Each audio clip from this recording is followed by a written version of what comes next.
আরে আরে কোথায় যাচ্ছ? ফুল রেসিপিটা দেখো, তারপরে স্কিপ করো। মাছটা সুন্দর করে আদা জিরে পেঁয়াজ রসুন লঙ্কা সব পেস্ট করে সুন্দর করে দেখো গ্যাসটা আমি জ্বালিয়ে নিচ্ছি। তারপরে কড়াতে দিয়ে দেবো এখন সর্ষের তেল, তার মধ্যে দেব ফোড়ন, তেজপাতা শুকনো লঙ্কা জিরে। দেখতে থাকো রেসিপিটা আমি কেমন করে করি। দেখো সুন্দর করে ফোড়নটা দিয়ে ভালো করে নেড়ে চেড়ে নিলাম। একটু মশলাটা পোড়া পোড়া হয়ে গেল, তার মধ্যে দিয়ে দিলাম মশলা।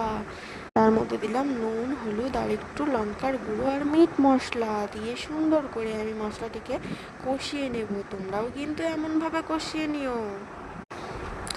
কষাতে থাকলাম, তারপরে আমি দেখো এর মধ্যে দিয়ে দেব সুন্দর করে মাছগুলো। কি দেখতে লোভনীয় লাগছে না? আরে দাঁড়াও দাঁড়াও, এখনো তো অনেক কিছু বাকি। কি তোমরাও এইভাবে ট্রাই করবে নাকি? অবশ্যই করে দেখো। এবার সুন্দর করে নাড়তে থাকবো নাড়তে থাকবো, নাড়তে নাড়তে এর মধ্যে থেকে দেখো কত জল বেরিয়ে গেল। এবার আমরা এটিকে আস্তে আস্তে হতে দেব। অনেকে আবার লইটে মাছ পছন্দ করে না, কিন্তু আমরা কি করব বলো, আমাদের তো খুব পছন্দের।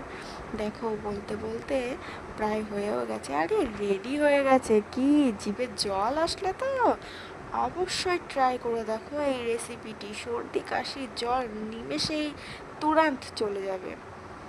অবশ্যই রেসিপিটি